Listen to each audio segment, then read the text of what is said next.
Is your iPhone stuck on the lock screen? Forgot your passcode?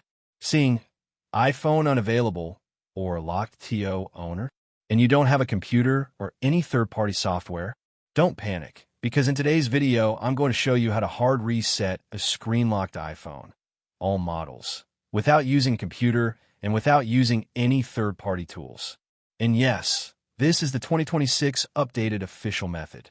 So if your iPhone is disabled, locked, or completely unusable right now, watch this video until the end, because missing one small detail can make you repeat the entire process.